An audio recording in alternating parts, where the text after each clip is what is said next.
विकास करने के साथ ही साथ समाजवादी पार्टी और समाजवादी नेतृत्व हमेशा शिक्षा को मजबूत करने में अहम भूमिका अदा की है।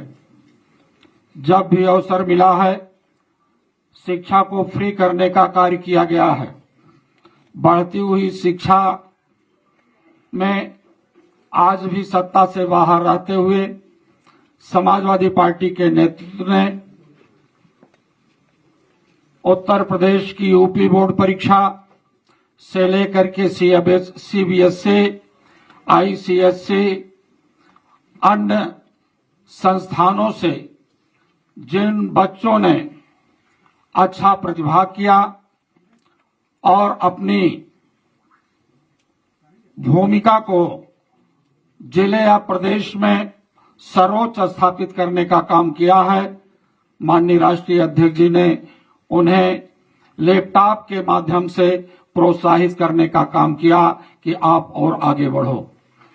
इसी कड़ी में आज जनपद आगरा के यूपी बोर्ड परीक्षा और सीबीएसई, आईसीएसई के परीक्षा में प्रतिभाग करने वाले बच्चों ने यूपी की बोर्ड परीक्षा में पहला स्थान स्थापित किया है, जिसमें श्री बिंदेश निषाद जी यूपी बोर्ड परीक्षा में 96.50% स्थान प्राप्त किया, जिनका नाम पहले स्थान पर है बिंदेश निषाद जी।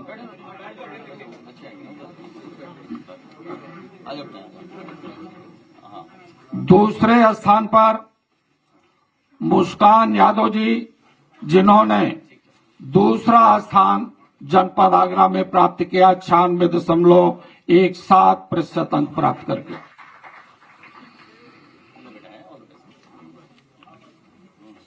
सीबीएसई बोर्ड परीक्षा में 95.50% स्थान प्राप्त करके अलीमा अली जी, आपा में माननीय राष्ट्रीय अध्यक्ष जी के द्वारा तालियों की जोरदार गड़गड़ाहट के साथ बच्चों के मनोबल को उत्साहित करें। यूपी बोर्ड परीक्षा में 90.30% जो हमारा दलित समाज से पीड़ित समाज का अंग है, शिवानी जाटो ने प्रमुख स्थान प्राप्त करके माननीय राष्ट्रीय अध्यक्ष जी के द्वारा लैपटॉप प्राप्त कर रहे हैं। जोरदार तालियां होती रहे, गड़गड़ाहट बंद ना हो। अभय प्रताप सिंह धाकरे इंटरमीडिएट की बोर्ड परीक्षा में 91.02% अंक प्राप्त करके 6वां स्थान हासिल किया। अभिषेक निषाद जी यूपी बोर्ड परीक्षा में 96% अंक प्राप्त करके 3रा स्थान हासिल किया है। मयंक यादव जी इंटरमीडिएट में आईसीएसई बोर्ड परीक्षा में 94.50% अंक प्राप्त करके और एक कार्यक्रम आगरा जनपद के ही हमारे बहुत ही जाबाज समाजवादी नेता श्री राजपाल यादव की तरफ से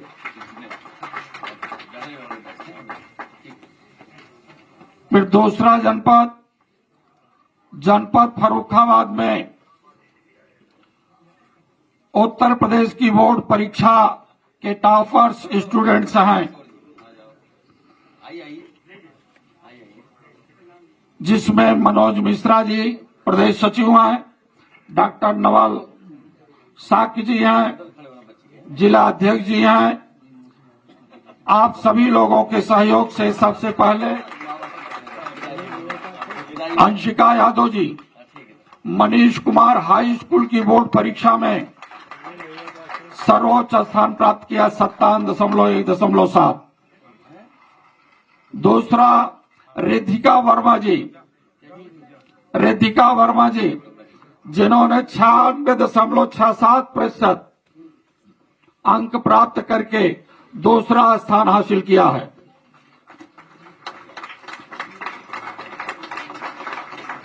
नैन्सी सिंह जिन्होंने 95% स्थान प्राप्त करके तीसरा स्थान हासिल किया है।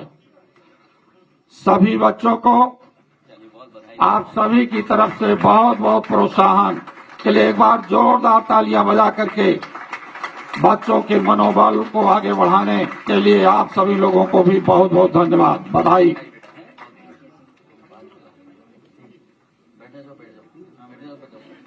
अब मैं निवेदन कर रहा हूं, नीट की परीक्षा में धांधली हुई, पेपर लीक के मामले में नीट के प्रतिभागी बड़ी संख्या में आए हैं। मैं उनसे निवेदन कर रहा हूं कि अपना ज्ञापन माननीय राष्ट्रीय अध्यक्ष जी को सौंपने का काम करें।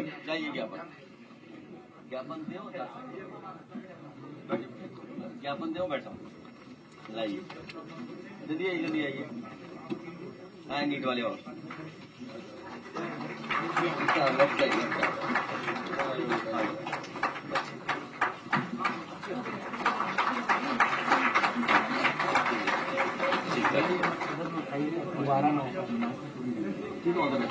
अब मैं निवेदन कर रहा हूं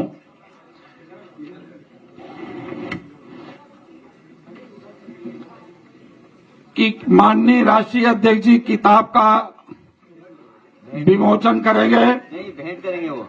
हाँ, नहीं, ये किताब विमोचन भी है। विमोचन ये भेंट ही है वो। अच्छा, ठीक है। विमोचन ही वो हमें भेंट कर रहे हैं। हाँ, लाइए। ठीक है, डॉक्टर फहद जी और लेखक हैं doctor Mohammad Tariq ji, status of under trial prisoners in criminal justice system in India की बुक माननीय राष्ट्रीय अध्यक्ष जी को भेंट कर रहे हैं। अब मैं निवेदन कर रहा हूं श्री आलोक सौरभ पांडे जी को, जो महात्मा गांधी काशी विद्यापीठ विश्वविद्यालय वाराणसी से आपका शोध पीएचडी है माननीय नेताजी पर, वो माननीय राष्ट्रीय अध्यक्ष जी को अपनी पीएचडी प्रस्तुत कर रहे हैं। इनका विषय रहा freedom of speech and expression with special reference to social and electronics media in India.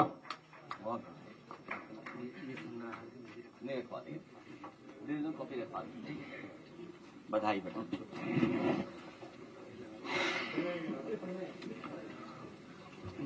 नहीं, पहले वो वीडियो चलाइए दो। हाँ। अब माननीय जी के बोलने के पहले एक दो दृष्टांत और हैं जो जनपद हरदोई और जनपद गाजीपुर से हैं। हमारे माननीय नेतागण या पीड़ित परिवार के लोग आए हैं, बात करेंगे। इसके पहले एड प्रस्तुत।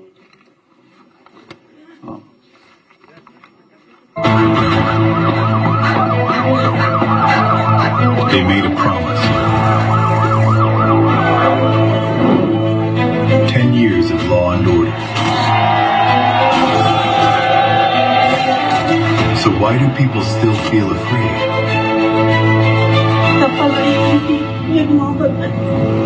Safety is not a slogan. It is the right of every daughter, every worker, every family. When fear rules the streets, dignity disappears.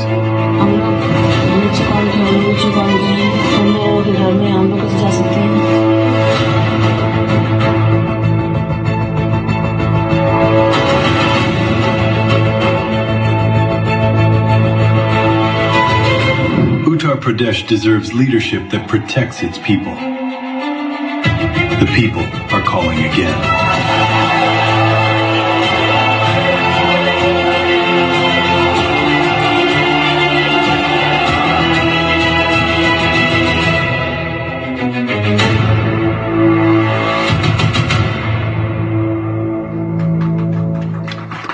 आज फिर एक एनकाउंटर हो गया। भैया जी, उत्तर प्रदेश में जाति और वर्ग देखकर एनकाउंटर किए जा रहे हैं। आंकड़ों के अनुसार लगभग 85% एनकाउंटर पीडीए वर्ग के लोगों के हुए हैं इनके राज में। एक साहब हैं, वो तो हवाई चप्पल में ही एनकाउंटर कर देते हैं।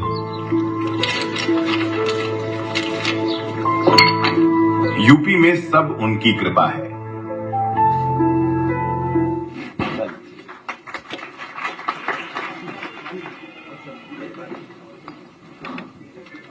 अब आप लोगों के सम्मुख माननीय राष्ट्रीय अध्यक्ष जी देश में कानून व्यवस्था के बारे में बहुत सारी चीजें आप लोगों के सामने प्रस्तुत करने जा रहे हैं।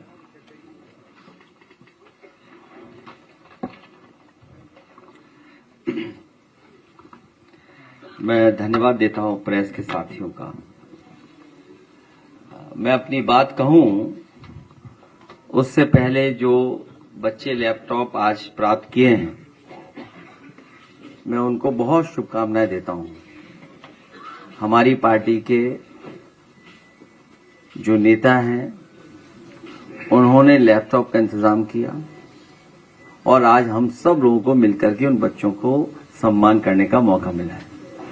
ये नई व्यवस्था की है, सरकार नहीं है, लेकिन जो साथी सम्मान करना चाहते हैं टॉपर्स को, वो लैपटॉप लाते हैं और जिस दिन प्रेस होती है उनके सामने उन बच्चों का सम्मान करने का हम सबको मौका मिलता है।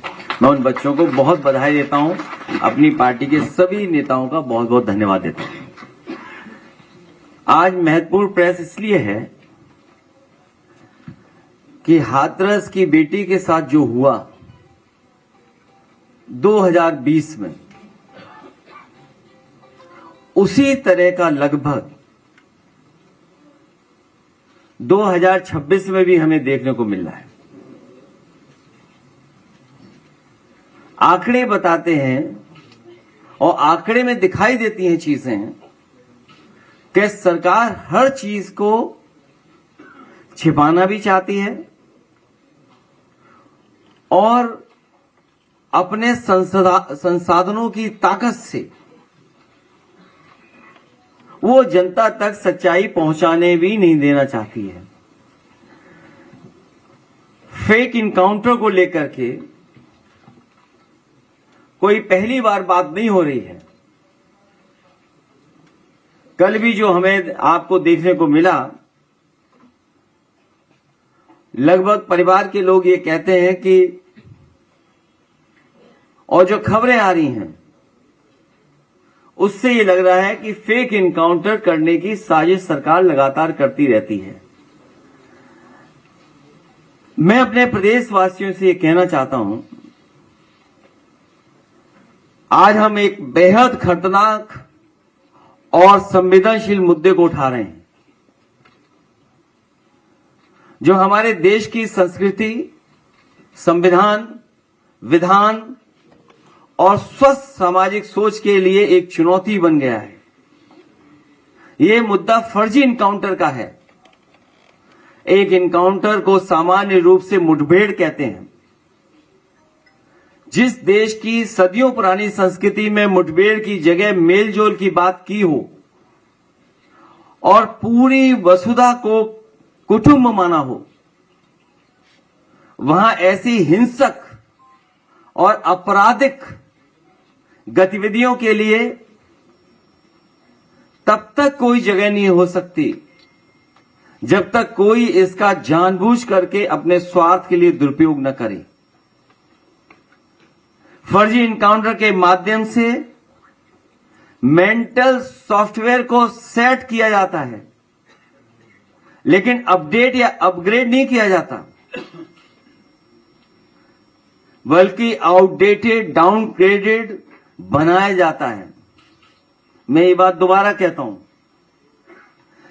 कि फर्जी इनकाउंटर के माध्यम से मेंटल सॉफ्टवेयर को सेट किया जाता है, लेकिन अपडेट या अपग्रेड नहीं किया जाता, बल्कि आउटडेटेड, डाउनग्रेडेड बनाया जाता है।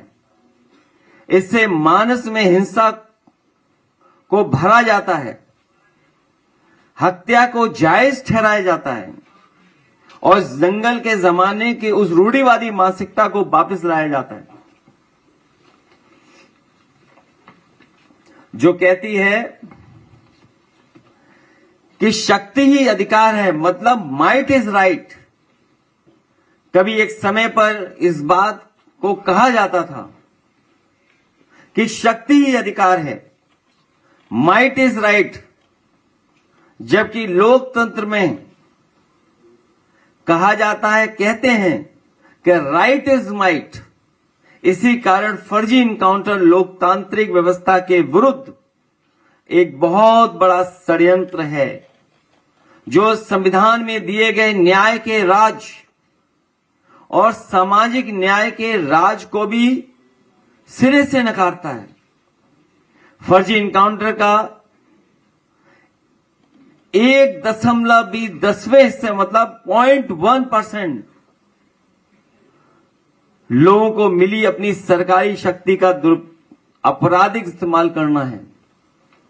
जो सरकार में लोग हैं, जिस तरीके से इस्तेमाल कर रहे हैं अपनी ताकत का, वो कई घटनाओं में हमें आपको देखने को मिलता है। फर्जी इनकाउंटर करने वाले सरकार नहीं, गुनहगार हैं। जिस इनकाउंटर के पीछे चले मर्जी, समझो वो है फर्जी। सच्चाई तो यह है कि मर्जी के हिसाब से फर्जी इनकाउंटर हो रहा है। उत्तर प्रदेश में इनकाउंटर वर्चस्व की धाक जमाने के लिए किए जाते हैं। अपनी धाक बनी रहे, धाक से लोग डरें, इसलिए उत्तर प्रदेश में इनकाउंटर किए जा रहे हैं। उत्तर प्रदेश में भाजपा सरकार इनकाउंटर के बहाने पीडीए को डराकर उसका हक मारना चाहती है। उत्तर प्रदेश में भाजपा सरकार जाति धर्म देख करके इनकाउंटर करवाती है। इससे प्रदेश का सामाजिक सौहार्द बिगड़ता है। फर्जी इनकाउंटर नाकाम सरकार की पहचान है। जो सरकार नाकाम हो जाती है, वो फर्जी इनकाउंटर का रास्ता अपनाती है। फर्जी इनकाउंटर से भाजपा सरकार आम जनता पर मनोवैज्ञानिक दबाव बनाना चाहती है। डर, भय, मनोवैज्ञानिक दबाव बनाना चाह रही है फेक इनकाउंटर के बहाने। फर्जी इनकाउंटर से लॉ एंड ऑर्डर संभलता नहीं है, बल्कि और बिगड़ता है, क्योंकि इससे पुलिस में भ्रष्टाचार फैलता है। फर्जी इनकाउंटर से भाजपा सरकार ने सरकारी स्तर पर एक पूरा अपराध तंत्र खड़ा कर दिया है, जिसमें कई स्टेज पे हमें आपको देखने को मिलता है। फर्जी इनकाउंटर को सही साबित करने के लिए कुछ भ्रष्ट वकील मनगढ़ंत कनपुरिया किस्सा बताते हैं और फिर वो अधिकारियों और सरकार को ही ब्लैकमेल करते हैं। फर्जी इनकाउंटर से घूसखोरी और काली कमाई का कुचक्र शुरू होता है। फर्जी इनकाउंटर मानवाधिकार की हत्या करता है। अभी हमारे साथी यहां हैं, उन्होंने एक बहुत बड़ा डेटा तैयार किया कि मानवाधिकार को समय समय पे उन्होंने शिकायतें की हैं, जिसका वो डेटा अभी आपको देंगे। फर्जी इनकाउंटर में जो मारे जाते हैं, उनको मारने वाले भी आखिर वो वैधानिक और सामाजिक रूप से मारे जाते हैं, क्योंकि फर्जी इनकाउंटर में संलिप्त पुलिस जब फंसती है तो भाजपा सरकार उससे मुंह मोड़ लेती है। जौनपुर का एक उदाहरण है कि जहां पर पुजारी यादव का इनकाउंटर किया था और उसकी हम सब ने मिलकर के मदद की। जब फर्जी इनकाउंटर के खिलाफ लड़े वो परिवार, अंतोगतवा कई उसमें पुलिस के लोग जेल में हैं। फर्जी इनकाउंटर में संलिप्त पुलिस वालों को जब जेल होती है तो उनके परिवार वाले सामाजिक अपमान का शिकार होते हैं। जनता उनके मान सम्मान का सोशल इनकाउंटर करती है, क्योंकि समाज में उन्हें जब रहना पड़ता है, समाज में जब फेस करना पड़ता है, तो उनका सोशल इनकाउंटर होता है। उनसे धीरे धीरे लोग दूरियां बना लेते हैं। फर्जी इनकाउंटर में संलिप्त पुलिस वालों को जेल की घुटन भरी काल कोठरी के अंधेरे में जब तक ये समझ आता है कि भाजपा किसी की सगी नहीं है, तब तक बहुत देर हो चुकी होती है। फर्जी इनकाउंटर में संलिप्त पुलिस वालों के परिवार वाले जिंदगी भर ये सोचकर अपराध बोध में ग्रस्त रहते हैं कि उनके पति या पिता हत्यारे हैं, ये बात उनके मन मानस में ही इनकाउंटर कर देती है। वो समाज से कभी आंखें नहीं मिला पाते हैं और पूरी जिंदगी कुंठा में गुजारने की मजबूर हो जाते हैं। फर्जी इनकाउंटर में संलिप्त पुलिस वालों को यह जरूर सोचना चाहिए कि सरकार अपने फायदे के लिए किस तरह उनका इस्तेमाल कर रही है और उन्हें अधिकारी से अपराधी बना रही है। फर्जी इनकाउंटर में संलिप्त पुलिस वालों को भी यह मालूम होता है कि वो गैर कानूनी तरीके से किसी की हत्या कर रहे हैं, इसलिए वो अक्सर आत्मग्लानि के शिकार होकर शराब आदि का सहारा लेकर अपना जीवन बर्बाद कर लेते हैं, क्योंकि हत्या करते समय का दृश्य हमेशा उसका पीछा करता है। ऐसे फर्जी इनकाउंटर करने वाले कई पुलिसकर्मी मानसिक रोगी तक बन जाते हैं।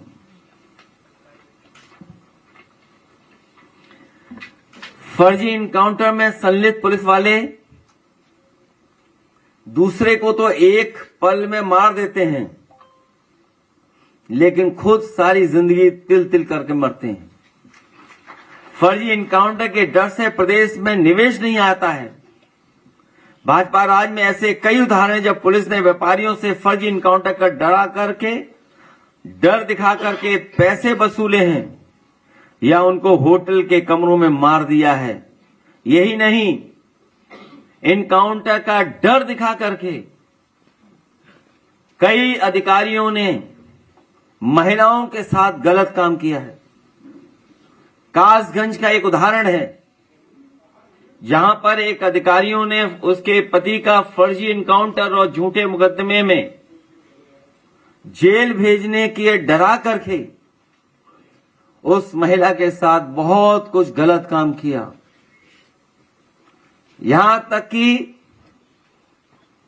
उस महिला उसके पति को पुलिस के अधिकारियों के माध्यम से और लखनऊ में बैठे बड़े अधिकारियों के माध्यम से डराया धमकाया गया, जान लेने की धमकी दी गई, कई बार उस पर अटैक हुआ। लेकिन मैं बहादुर महिला को बधाई देता हूं कि उसने परवाह नहीं की। उसके पति को भी बधाई देते हैं कि वो झुके नहीं सरकार के सामने और अंतोगतवा वो जेल गए। वो अधिकारी आज भी जेल में है। वो फर्जी इनकाउंटर के डर से प्रदेश में निवेश नहीं आता है, मैं बता चुका हूं। फर्जी इनकाउंटर से प्रदेश की साफ सुथरी छवि धूमिल होती है, लोगों के अंदर डर पैदा होता है। फर्जी इनकाउंटर से भाजपा सरकार अपने भ्रष्टाचार पर पर्दा डालती है, क्योंकि जब कभी भी कोई खतरा नजर आता है सरकार पर, या फिर सरकार क्रिमिनल हो जाती है या सरकार फर्जी इनकाउंटर का सहारा लेती है। फर्जी इनकाउंटर भाजपा सरकार की नाइंसाफी, जुल्म और जाति का सबसे घिनौना रूप है। फर्जी इनकाउंटर के जरिए भाजपा सरकार सियासी साजिश करती है, लोगों को डराती है, धमकाती है, चुनाव तक में डर का सहारा लेती है। भाजपा सरकार के फर्जी इनकाउंटर का एक बेहद निंदनीय पहलू यह भी है कि भाजपा सरकार इससे अपने समर्थकों को खुश करती है, लेकिन साथ ही अपने समर्थकों को वो मानसिक रूप से हिंसक भी बनाती है और नफरत के जहर से भरकर उनका मानसिक शोषण अपनी राजनीतिक सत्ता बनाए रखने के लिए करती है। भाजपा अपनों को ही डसती है। पक्षपाती फर्जी इनकाउंटर का एक बहुत बुरा असर यह भी होता है, लोगों का कानून के ऊपर से विश्वास उठ जाता है और बेकसूर लोग अत्याचार होने पर कानून की शरण में न जाकर के न्याय में विश्वास खो देते हैं। जनता का कानून में विश्वास होना किसी भी लोकतंत्र की कामयाबी की बुनियादी शर्त होती है। जाति आधारित फर्जी इनकाउंटर सामाजिक न्याय के राज को खारिज करता है। पक्षपाती फर्जी इनकाउंटर पूरी तरीके से संविधान विरोधी क्रिमिनल एक्ट है। कस्टोडियल डेथ्स की भी एक तरह से फेक इनकाउंटर ही है। जिससे भाजपा सरकार के अधीन उत्तर प्रदेश नंबर 1 पर है। ये भाजपा राज की बेहद शर्मिंदा करने वाली करतूतों का नतीजा है, जो बेहद चिंतनीय भी है और निंदनीय भी है। लोकतंत्र का इतिहास गवाह है कि जो सरकारें फर्जी इनकाउंटर करवाती हैं, जनता मौका आने पर एक ना एक दिन चुनावी तरीके से इनका इनकाउंटर कर देती है। इसलिए लोकतंत्र आज एक जिंदा है और फर्जी इनकाउंटर और अत्याचार करने वाली सरकारें काले इतिहास में दम तोड़ देती हैं। इतिहास फिर दोहराया जाएगा और फर्जी इनकाउंटर करने वाली भाजपा सरकार को हराया जाएगा और हमेशा हमेशा के लिए हटाया जाएगा। मैं कहूंगा कि स्लाइड 2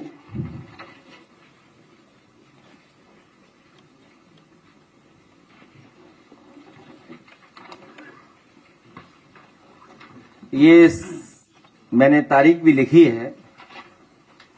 ये ग्राफ कब का है? 2024 का। और मैंने सवाल पूछा था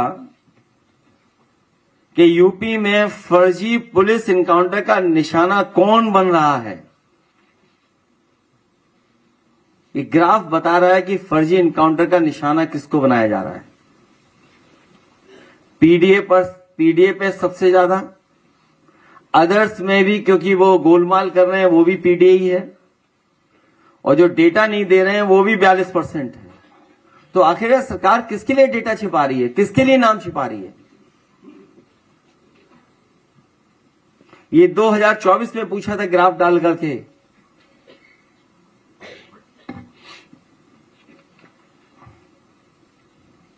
और अगर आप डेटा बहुत करीब से देखेंगे तो बड़ी संख्या में पीडीए समाज के लोग निकलेंगे। नेक्स्ट, मैंने 2024 में ये बात पूछी थी। ये फेक इनकाउंटर की कार्रवाई कौन कर रहा है, उसका भी ग्राफ आपके पीछे है। उत्तर प्रदेश की एसटीएफ पोस्टिंग का 2024 का डेटा दिया था मैंने। पीडीए की फेक इनकाउंटर हो रहा है, करने वाले कौन हैं, वो भी ग्राफ आपके पीछे है। नेक्स्ट,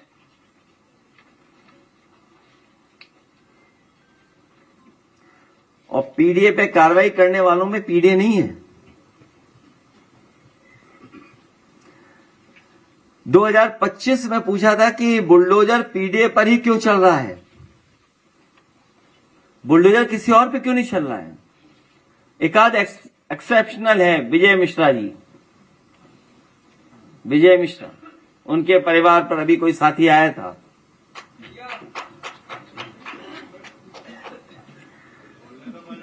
जाति देख करके चलता है बुलडोजर।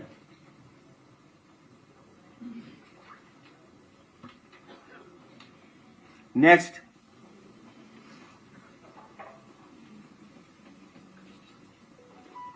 ये फर्जी इनकाउंटर जब शुरू हुआ था 2017 से, मैं बता रहा हूं आपको। आप ये लिस्ट देखिए किस वर्ग के ये सभी नाम हैं। ये नाम नहीं है, ये परिवार और जिंदगियां हैं जिनकी ली है जान इन्होंने। हिरासत में मित्रों की भी लंबी लिस्ट है। इसी तरह बुलडोजर ध्वस्तीकरण की भी लिस्ट है लंबी, पीडीए ही है उसमें। नेक्स्ट, और अगर हम जेल के आंकड़े निकालें, जेलों के आंकड़े भी यही बताते हैं, विचाराधीन कैदियों का बड़ा हिस्सा पीडीए समुदाय से है।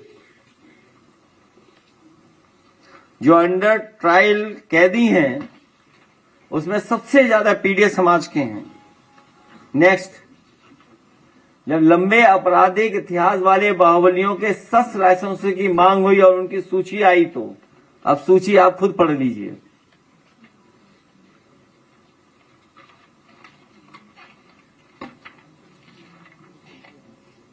सूची तो पढ़ ली होगी या किसे पढ़वाएं सूची? अध्यय जी पढ़ देंगे सूची।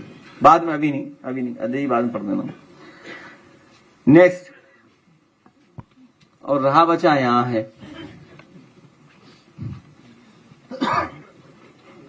सब मीडिया सत्ता और संस्थाओं में प्रतिनिधित्व आसमान है। अब आप सोच लीजिए क्या बताएं अब आपको।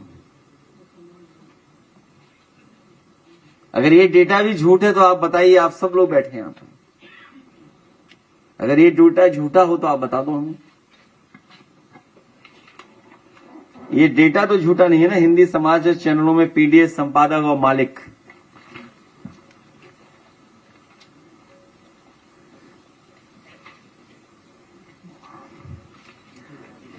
ये नेक्स्ट पढ़ाइए डेटा। और फिर हमारे साथ गाजीपुर के भी राम आश्रय विश्वकर्मा जो डेलीगेशन लेकर के गए थे जब बेटी के साथ अन्याय हुआ था, जो हाथरस की बेटी के साथ हुआ उसी तरह प्रशासन और सरकार ने विश्वकर्मा बेटी के साथ भी किया। उसके परिवार के लोगों को मिलने नहीं दिया। और जब समाजवादी पार्टी और हमारे साथियों ने अन्याय के खिलाफ और खासकर विश्वकर्मा समाज के लोग खड़े हुए, वो दृश्य, वो तस्वीरें, वो टीवी के वीडियो सब आपके सामने हैं कि किस तरीके के सत्ता के इशारे पर वहां पर अपराधियों ने किस तरीके से पत्थरबाजी की। मौके के लोग, मौके पर रहने वाले लोग, क्या क्या बीता उनके साथ, क्या घटनाक्रम हुआ। और मुकदमे भी समाजवादियों पे हुए, जेल भी समाजवादी पार्टी के लोग गए। समाजवादी साथी सत्या कई दिनों जेल में डाले गए और उनके साथ जो व्यवहार हुआ है वो आप कल्पना नहीं कर सकते हैं। जो अधिकारी थे, पुलिस के लोग, जाति सूचक, जितना भी अपमान कर सकते हैं, जितना भी घटिया व्यवहार कर सकते हैं, इन लोगों के साथ हुआ है। इस सरकार में न्याय मिलना मुश्किल है। न्याय तभी मिलेगा जब भारतीय जनता पार्टी हमेशा हमेशा के लिए उत्तर प्रदेश से हटाई जाएगी। तो पहले ये हमारे नेशनल ह्यूमन राइट कमीशन जो डेटा इनके पास, एक बार डेटा पढ़ देंगे और उसके बाद राम आश्रय विश्वकर्मा जी या सत्या अपनी बात कहेंगे। और उसके बाद हमारे पास एक सूची और है, वो अध्यक्ष जी नाम पढ़वा दीजिएगा, फिर प्रेस के लोग सवाल कर सकते हैं आखिरी में। ठीक, पढ़वाइए, हम खड़े हैं यहां तब तक। नहीं पढ़ा दो, जाओ गणेश पढ़ो जाके वहां।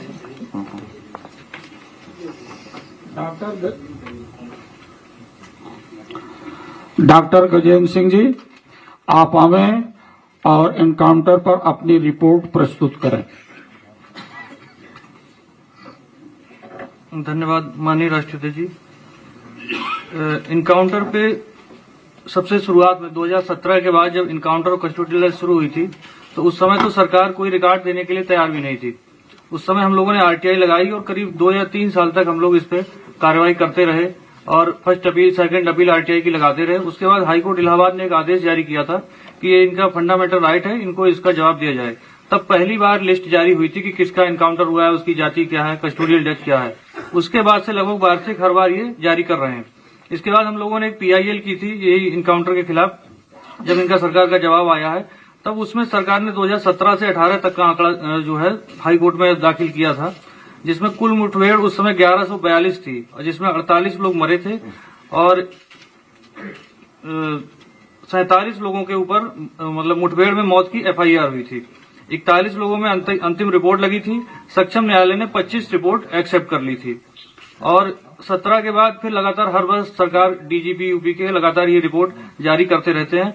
जो अक्टूबर 2025 की आखिरी रिपोर्ट है इनकी, उसमें कुल 15,726 इनकाउंटर हुए हैं, जिसमें 10,324 लोग घायल हुए हैं तथा 257 लोग मारे गए हैं। ये सरकार की अपनी दी हुई रिपोर्ट है और ये इनकाउंटर की है, क्योंकि PUCL versus state of Maharashtra का जो केस है उसमें सुप्रीम कोर्ट की गाइडलाइन है कि कोई भी इनकाउंटर होता है तो उसकी पहली सूचना 30 दिन के भीतर आप नेशनल ह्यूमन राइट कमीशन को भेजेंगे। इसलिए इसका डाटा हमको मिल जाता है लेकिन कस्टोडियल डेथ पे ऐसा कोई अभी सुप्रीम कोर्ट या किसी कोर्ट की कोई गाइडलाइन नहीं है, इसलिए इसको हमेशा छिपाया जाता है। कोई एक दो व्यक्ति जिसकी कस्टोडियल डेथ होती है, अगर वो लड़ जाता है तो वो तो आंकड़े में आ जाता है, लेकिन कस्टोडियल डेथ का हमारे पास कोई आंकड़ा नहीं है। जबकि कस्टोडियल डेथ जो है उसकी संख्या इनकाउंटर में मरने वालों से कई गुना ज्यादा निकलेगी। अगर हम सर्च करें, जौनपुर में जब पुजारी यादव की कस्टोडियल डेथ हुई थी तो वहां के तत्कालीन आईपीएस अधिकारी जो एसपी की पोस्ट पे थे, उन्होंने जो था उनके निर्देश पे उसका शव अस्पताल के बाहर फेंक दिया गया था और मतलब एक्सेप्ट उसको नहीं किया गया था। बाद में जब जांच हुई, चार्जशीट लगी और उस दिन का कॉल डिटेल निकाला गया, सीबीआई जांच उसमें हुई थी, तो कॉल डिटेल जब उसमें निकाला गया तब पाया गया कि उसमें आईपीएस खुद उसका लीड कर रहा था और उस मामले को दबाने की कोशिश हुई, जिसमें बाद में आपराधिक षड्यंत्र का आईपीएस के खिलाफ भी मुकदमा दर्ज हुआ और डॉक्टरों ने पोस्टमार्टम रिपोर्ट चेंज कर दी थी। उसमें उसके शरीर पे जितने चोट के निशान थे वो सब हटा दिए गए थे। तो उसके भाई ने एक वीडियो और फोटो बना लिया था, उसके आधार पर कोर्ट ने दोबारा से उसका पोस्टमार्टम रिपोर्ट उसका तैयार करवाया और तब 21 लोग उसमें जेल गए थे, जिसमें 11 लोग अभी भी जेल में हैं। तो इस तरह से कस्टोडियल डेथ का आंकड़ा बाहर लाना बहुत कठिन होता है। और इनकाउंटर में जो जातिगत क्रम है, जो इसका निकाले हैं अभी तक डेटा, तो इसमें मरने वालों का क्रम बताऊं, धर्म के आधार पर सबसे ज्यादा इसमें मुस्लिम मरे हैं। 38% मुस्लिम अभी तक इनकाउंटर में मारे गए हैं। दूसरे नंबर पर ब्राह्मण है, 14.13% है, और उसके बाद पासी और यादव ये एक बराबर है, 8.69%। और फिर बाकी के 30% में भी बाकी की पीढ़ी है, कोई एक कोई दो, ऐसे 4 सबकी संख्या उसमें बराबर है। ये तो इनका तरीका है। और इसमें जो सबसे ज्यादा विवादित चीज है वो ये है कि एक शब्द चला है जो खासकर सबसे ज्यादा मीडिया में चलता है, इनकाउंटर स्पेशलिस्ट। ये पूरे रूल ऑफ लॉ और प्रोसीजर एस्टेब्लिश्ड बाय लॉ सबको चैलेंज करता है कि इनकाउंटर स्पेशलिस्ट नाम की कौन सी उपाधि है जो बिना संविधान बिना किसी कानून के दे दी जाती है। और ये बहुत आश्चर्य की बात है कि जब जब मुठभेड़ होती है उन्हीं इनकाउंटर स्पेशलिस्ट से होती है, किसी नए व्यक्ति से नहीं होती है। जबकि मुठभेड़ का मतलब ही है कि अचानक होगी, अकस्मात होगी। और इसमें जो है कई वो पाई गई, जैसे ये लोग बुलेट प्रूफ जैकेट पहन करके जाते हैं, हर बार बुलेट प्रूफ जैकेट पे ही लगता है, सामने वाले की कभी टांग में लगता है और कभी सीधे सिर में गोली लगती है। तो जो अभी तक का कोर्ट का हमने निकाला है कि प्रदेश में 257 लोग मरे हैं, लेकिन एक भी रिपोर्ट में अभी तक जो आरोपी के पास तमंचा पाया जाता है जिससे वो पुलिस के ऊपर गोली चलाता है, एक भी कोर्ट में अभी तक जमा नहीं किया गया है पुलिस के द्वारा। और जो बुलेट प्रूफ जैकेट है उसकी फॉरेंसिक रिपोर्ट जमा करना चेक उसका कानूनी नियम है, किसी भी मामले में अभी तक फॉरेंसिक रिपोर्ट जमा नहीं की गई है। इसके अलावा रोज नई शब्दावली के साथ ये लोग आते हैं, जैसे ऑपरेशन खल्लास चला, ऑपरेशन लंगड़ा, शुरुआत में ऑपरेशन लंगड़ा चला, इस समय ऑपरेशन खल्लास चल रहा है। इनका कहीं किसी भी रूल ऑफ लॉ, किसी भी प्रोसीजर एस्टेब्लिश्ड बाय लॉ में कहीं कोई उल्लेख नहीं है, किसी कानून में नहीं है, लेकिन ये सब धड़ल्ले से चल रहे हैं, मीडिया में भी चल रहे हैं और इस पर कोई संज्ञान कहीं से भी नहीं लिया जा रहा है। फिर इसका जो है सबसे ज्यादा जो बचाव दिया जाता है, बचाव ये दिया जाता है कि इससे अपराध कम होगा, हम अपराध पे नियंत्रण कर रहे हैं। तो अपराध के नियंत्रण में भी अगर हम इसका वो देखेंगे तो अपराध जो है लगातार बढ़ रहा है। जो यूपी का रिकॉर्ड है अभी तक का, महिलाओं के विरुद्ध अपराध, बच्चों के विरुद्ध अपराध, एससी एसटी के विरुद्ध अपराध, इसमें यूपी पूरे देश में सबसे पहले नंबर पे चल रहा है। और अपराध की जो दर है वो हत्याओं के मामले में 1.6% की बढ़ोतरी हुई है, महिलाओं के प्रति 2.6% की बढ़ोतरी हुई है, अपहरण 6.3% और बच्चों के प्रति 19.7% की यहाँ बढ़ोतरी हुई है। इसके अलावा अनुसूचित जाति जनजाति में भी लगातार बढ़ोतरी हो रही है। तो अब यहाँ सवाल ये उठता है कि अपराध कम करने के लिए अगर इनकाउंटर हो रहा है, कस्टोडियल डेथ हो रही है, तो फिर अपराध क्यों बढ़ रहा है? या तो अपराधी का इनकाउंटर नहीं हो रहा है, इनकाउंटर किसी निर्दोष का हो रहा है, और या फिर ये तरीका जो है हमारा सफल नहीं है कि इनकाउंटर और कस्टोडियल डेथ की नीति से हम इस पे नियंत्रण कर पाएंगे। तो इस पे सरकार को चिंतन तो करना ही होगा और बाकी कोर्ट और दूसरी संस्थाओं को भी इस पे ध्यान देना होगा। और जिस तरह से कोर्ट का अवहेलना हो रही है और पुलिस जो कह रही है, पुलिस की गोली चल रही है, तो वही उसी के हिसाब से न्याय हो रहा है। तो प्रदेश हमारा जो है धीरे धीरे कहीं ना कहीं उत्तर प्रदेश से इनकाउंटर प्रदेश की ओर बढ़ने की ओर अग्रसर लगातार है। ठीक है, राजभर जी सुखी नाम दे दो, राजभर जी का नाम दे दो। डॉक्टर अब मैं निवेदन कर रहा हूं डॉक्टर रमाशंकर राजभर जी को, आप आवें और अपनी रिपोर्ट प्रस्तुत करें।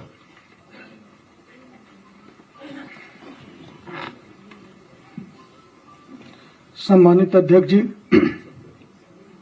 जिस धरती पर हम सब बैठे हैं, इस धरती का बहुत लंबा चौड़ा इतिहास है। तवारीख के पन्ने इस बात के सबूत और गवाह हैं कि इस मुल्क को सोने का चिड़िया कहा गया।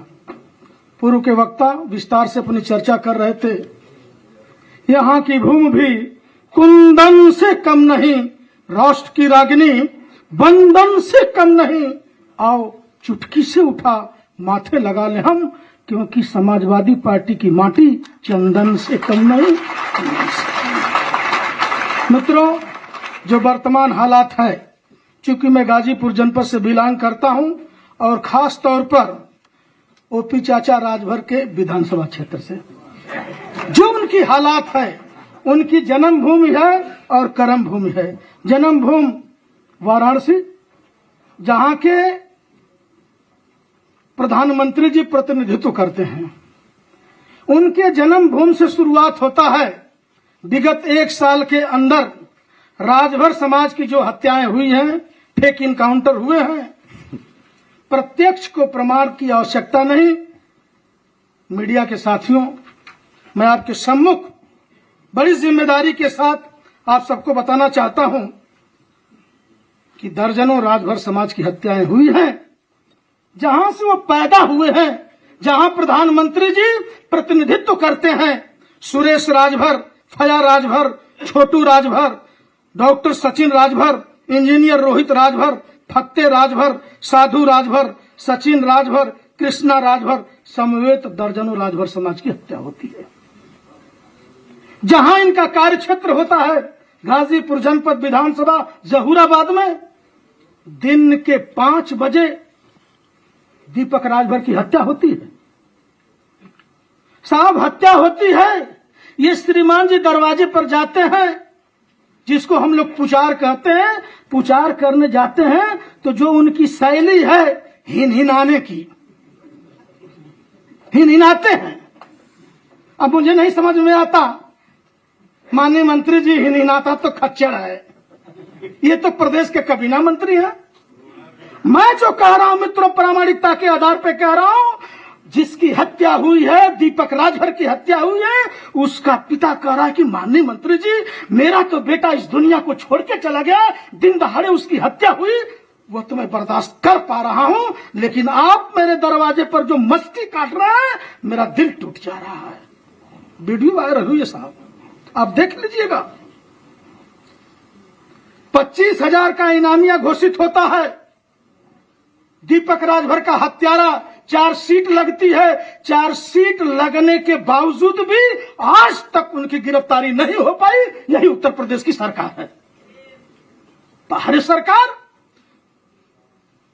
राजनीति के निजता की, धैर्य की पराकाष्ठा का इस सरकार ने अंत कर दिया है। और ओपी राजभर जी, आपने तो हिनहिनाने का भी अंत कर दिया है। अब तो हर समाज आपसे उब चुका है। आखिर आप हो कौन मेरे भाई?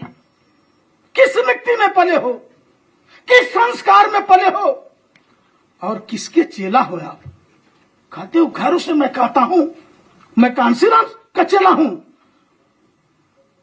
क्या उनके ऊपर अभिशाप डाल रहे हो मेरे भाई? ओम प्रकाश राजभर जी, बिल्कुल समय, और गाजीपुर नहीं उत्तर प्रदेश की जनता आपको माफ नहीं करेगी। अब तो गिनती के दिन गिन रही है, कितना जल्दी 2027 आवे और श्रीमान राष्ट्रीय अध्यक्ष जी के संरक्षण में समाजवादी पार्टी का झंडा ऊंचा रहे। तो दिन बिल्कुल करीब देख रहा है। सत्या, आइए अंत में मैं अपनी बात को समेट दे रहा हूं। गाजीपुर में शिवमूर्त राजभर की हत्या होती है, दीपक राजभर समेत सुधारण राजभर की हत्या होती है, मऊ में अमित राजभर की होती है, अनिल राजभर की होती है, शिव बचन राजभर की होती है, जौनपुर में पंकज राजभर की होती है, डॉक्टर सुनील राजभर, इतने पढ़े लिखे लोगों की हत्या। बाहरी सरकार, राजभर समाज बिल्कुल अपने सीने पे पत्थर रख करके उस दिन का इंतजार कर रहा है।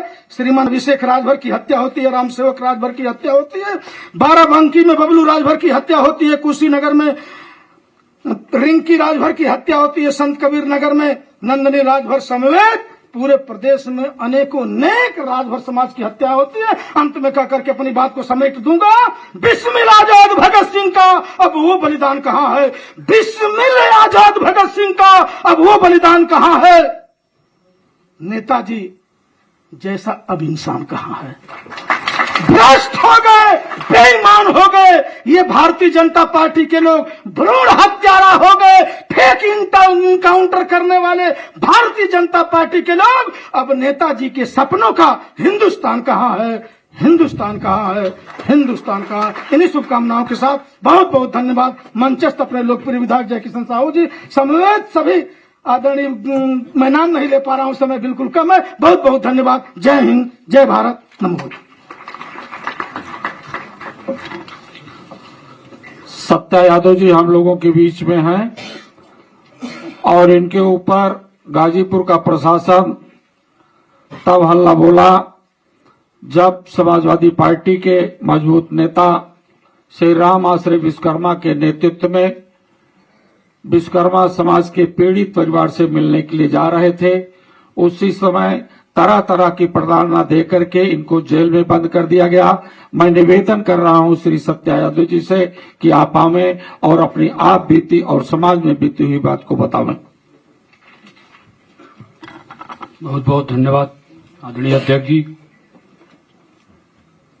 गाजीपुर के करंडा ब्लॉक के कटरिया गांव में पिछड़े समाज की, विश्वकर्मा समाज की जो बेहद गरीब बेटी के साथ अन्याय हुआ, उसकी हत्या हुई, उसके साथ गलत कर जिसका आरोप उसके परिवार के लोग लगातार लगा रहे थे कि मेरी बेटी की हत्या की गई है। जिस बात की जानकारी होने के बाद 14 तारीख को उसकी हत्या हुई थी, जब सोशल मीडिया के माध्यम से हम सब लोगों को पता चला, 19 तारीख के दिन माननीय अध्यक्ष जी हम सब लोगों ने उस घटना स्थल पे उस परिवार से मिलने के लिए 19 तारीख के दिन सैकड़ों की संख्या में हम साथी गए वहां पे।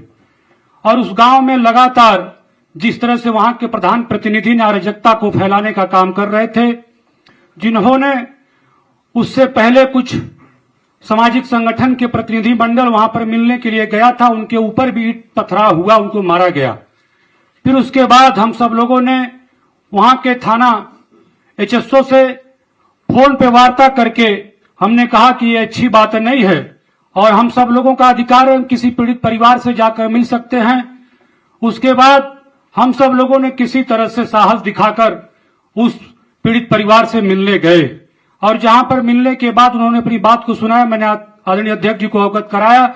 उसके बाद 22 तारीख के दिन समाजवादी पार्टी का डेलीगेशन जब कटरिया गांव में मिलने के लिए जाता है, वहां पर पहले से तैयारी करके प्रधान प्रतिनिधि ने अराजक तत्वों को बुलाकर ईटा पत्थर वहां पर रखे हुए थे और जब हम सब लोग वहां पर पहुंचे तो उससे पहले ही हम सब लोगों के खिलाफ नारेबाजी करके, और वहां पे आप सब लोगों ने देखा होगा मीडिया के साथी कि किस तरह से कौन से लोगों ने सबसे पहले ईटा पत्थर उठाकर चलाने का काम किए। ईमानदारी से इस बात को जिम्मेदारी के साथ मैं कह सकता हूं, और सब लोगों ने देखा होगा कि प्रधान जो उस गांव का प्रधान प्रतिनिधि है सबसे पहले ईटा उठाकर चढ़ाकर पत्थर करने का फेंकने का काम करता है। हमारे डेलीगेशन के नेता आदरणीय रामाश्रय विश्वकर्मा जी के सर पे लगता है। हम सब लोगों को भी चोटें आती हैं। हम सब लोग वहां से आनंद फानंद में जिला अस्पताल गाजीपुर जाकर इलाज कराने के लिए वहां पर इलाज करा रहे थे। हम सब लोगों का मेडिकल हुआ, एक्सरे होने के बाद जब हम सब लोग डिस्चार्ज होने के लिए जब बाहर निकलते हैं, उसी समय जबरदस्ती वहां की पुलिस 2-3 थाना मिलकर हमें उठा लिया। रात में उठाने के बाद जब इस बात को हमारे साथियों ने माननीय अध्यक्ष जी को अवगत कराया, और जब अवगत कराने के बाद जब उन लोगों ने हमें उठाने के बाद जगह जगह पर घुमाए, उनकी नीयत थी इनकाउंटर करने के लिए, लेकिन मैं माननीय राष्ट्रीय अध्यक्ष अखिलेश यादव जी का एहसानमंद हूं, शुक्रिया अदा करता हूं कि आपने जो बातें गंभीरता से लेने का काम किए, तब जाकर मेरी जान बची है। साथियों, जब ये बात उन लोगों को इनकाउंटर नहीं कर पाए, उसके बाद मुझे पुलिस लाइन से निकालकर 11:30 बजे रात को करंडा थाने में ले गए। मुझे गाड़ी से खींचकर वहां पर गाली देते हुए उन्होंने कहा कि जब वो गाली दिए तो हम सब लोग राजनीतिक व्यक्ति हैं, मैं छात्र जीवन से हम सब लोगों ने राजनीति किया है। जिला पंचायत रहे 15-16 हजार वोट पाकर हम सब लोग गाजीपुर जनपद में, और हम सब लोगों ने कई बार आंदोलन में जेल गए, 6-6, 7-7 महीना जेल रहे। जो हम सब लोगों की अपनी एक थी, मैंने कहा कि हम कोई अपराधी नहीं हैं, हम छात्र नेता, आप गाली मत दीजिए, आपने मुकदमा किया है, मुझे जेल भेजिए। इतना कहते ही एचएसओ ने मुझे 10 लोगों ने घेर कर पहले लात घूसों से मारने का काम किए। उसके बाद उससे भी जी नहीं भरता है तो मेरे तलवे को ऊपर करके सैकड़ों लाठियां मेरे तलवे में मारा गया। उसके बाद फिर उन्होंने कहा कि टहलाओ इसको। टहलाने के बाद उन्होंने कहा, और जब मारते थे तो कहते थे कि समाजवादी पार्टी मुर्दाबाद, और हमारे नेता को गाली दिलवाने के लिए जब मैं इस बात को नहीं कहता था तब और ज्यादा उन लोगों ने मुझे पट्टा जो होता है उन पट्टों से मुझे ब्रेक, जब लाठी से मारने के बाद जी नहीं भरा तो फिर पट्टों से मुझे मारा गया लिटाकर। उस पट्टे से भी जी नहीं भरा। उसके बाद बैठाकर मेरे नाक से ब्लड, कान से ब्लड आ गया माननी जी। उसके बाद बैठाकर जिस तरह से आदमी बेबस हो जाता है, मुझे बेबस करके मेरा दोनों हाथ आगे करवा के बोला कि हाथ आगे करो, और इस हाथ पर सैकड़ों पट्टा उन्होंने मुझे मारने का काम किए। उसके बाद भी जब उनका जी नहीं भरा तो जो उस पट्टे में जिस मुठिया लगी रहती है वो बहुत वजनदार होती है स्टील की, उस मुठिए से मेरे घुटनों पर, मेरे ज्वाइंट्स पे मारा गया है। और साथियों, जब सुबह हमारे मित्र नीरज त्रिपाठी जी जब मिलने के लिए, जिनको पता चलता है किसी तरह से मैंने एक मैसेज भिजवाया किसी के माध्यम के द्वारा, मुझे पानी नहीं दिया गया। भोर में किसी तरह से एक जो वहां का मुंशी था बेचारा, वो अच्छा नेक दिल इंसान था, भोर में लाकर मेरे ऊपर पानी छिड़क कर फिर किसी तरह से मुझे पानी पिलाया। सुबह मुझे इलाज के लिए आया गया। जो कपड़ा मेरा भीग गया था ब्लड से, उसको जबरदस्ती बदलवा कर मुझे थाने से दूसरा कपड़ा पहनाया गया। उसके बाद मुझे भेजा जाता है। जब हमारे मित्र नीरज त्रिपाठी जी जाते हैं तो उनको एचएसओ पहले उनका दोनों बाएं पकड़कर उनको भी मारने जाता है।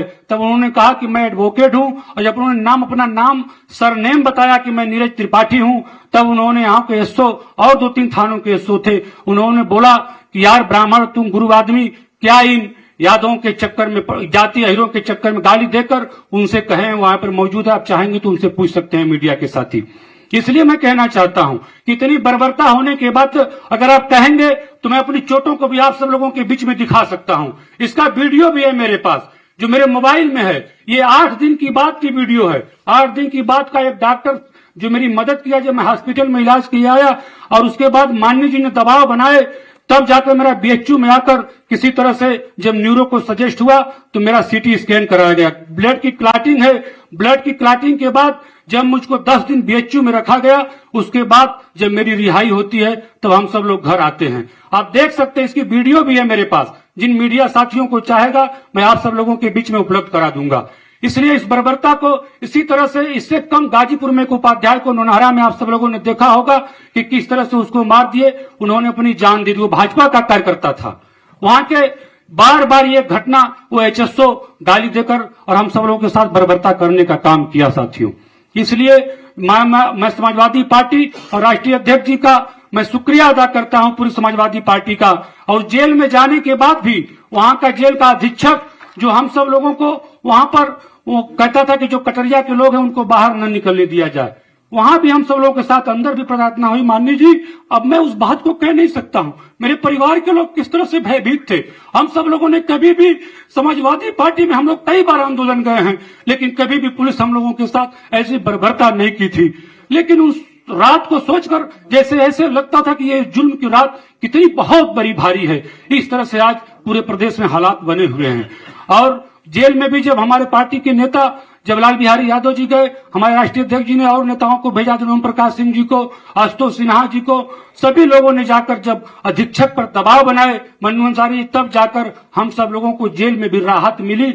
और जो खाना की स्थिति थी और दवा जेल में भी जब डॉक्टर हमको देते थे, जब सीटी स्कैन के लिए लिखते थे, तब डॉक्टरों के ऊपर भी वहां के डीएम, एसपी और अधीक्षक दबाव बनाते थे कि नहीं, बाहर नहीं भेजना है दवा के लिए, यहीं पे इंतजाम करो, यहीं पे दवा कराओ। इसलिए अब मैं फिर एक बार पुनः पूरी समाजवादी पार्टी का, अपने नेता अखिलेश यादव जी का मैं शुक्रिया अदा करता हूं, एहसानमंद हूं कि आपकी वजह से आज मैं जिंदा हूं। बहुत बहुत धन्यवाद। इस गांव के और साथी भी हैं। क्या नाम तुम्हारा? अनिल यादव। और सभी साथी भी हैं, पीछे महिलाएं बैठी। हम सभी के बीच में जनपद हरदोई से वीरेंद्र कुशवाहा जी हैं।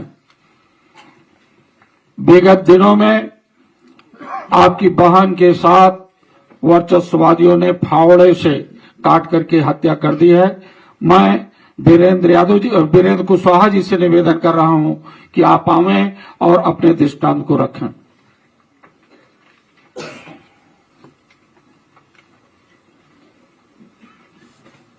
मैं वीरेंद्र कुशवाहा, गढ़ी रसूलपुर, थाना मल्लावा, जिला हरदोई से शिल्पी कुशवाहा का भाई।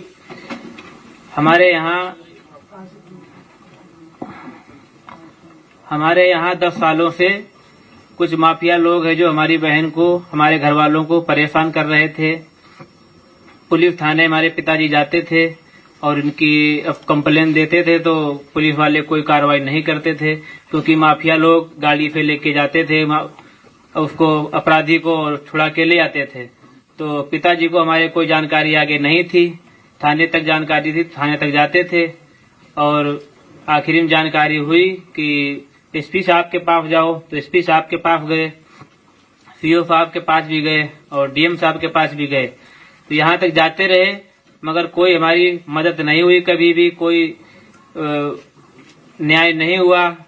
आखिरी में जो ये हमारे गांव के माफिया लोग हैं, 5 लोग इसमें थे, ये 2 तो जिन्होंने काटा है और जिन्होंने फावड़े से, मतलब 2 ऋषभ द्विवेदी और प्रमोद द्विवेदी ने मिलकर फावड़े से हमारी बहन को 13 अप्रैल को 2026 को काट दिया। और इसमें 3 लोग हैं साजिशकर्ता, ये संरक्षण दे रहे थे शुरुआत 10 सालों से, अश्वनी सिंह और शिवा और मानेंद्र सिंह। ये लोग खुली धमकी दे रहे थे कि कुछ भी होने नहीं देंगे, कुछ भी करो अत्याचार। आखिरी में हमारी बहन को इन्हीं लोगों ने मरवा दिया और अभी भी धमकियां इधर उधर से आ रही हैं इन लोगों की तरफ से कि हम गाड़ी से कुचल देंगे पूरे परिवार को, कुछ होने नहीं देंगे। तो ये सब हम लोग परेशान हैं पूरे परिवार और हमारी कोई मदद नहीं हो रही है। हमारे एसपी साहब के पास भी अभी दोबारा भी मैंने कंप्लेन दी है और थाने में भी दी है, पर फिर भी सुनवाई नहीं हो रही है। विवेचना अधिकारी जो हैं उनको भी मैंने ये बात बोली है कि ये जो संरक्षण दे रहे थे इनके खिलाफ उसमें देख लो जो भी करना है, मगर वो भी ध्यान नहीं दे रहे। वो भी कह रहे हैं वो कुछ नहीं करेंगे तो छोड़ो उनको, बाद में देखेंगे। तो ये हमारे घर में मर्डर करते रहेंगे और हम चुपचाप बैठे रहेंगे क्या? तो यही मैं चाहता हूँ कि हमारे साथ हमको न्याय मिले। और हमारे यहाँ जब घटना हुई तो 10 दिन तक कोई देखने नहीं आया। 10 दिन के बाद में जब समाजवादी के लोग जब तैयार हुए 23 तारीख को आने के लिए मंडल, तब हमारी कुछ सुनवाई होना चालू हुआ। ये लोग दौड़ना चालू कर दिए पुलिस के लोग।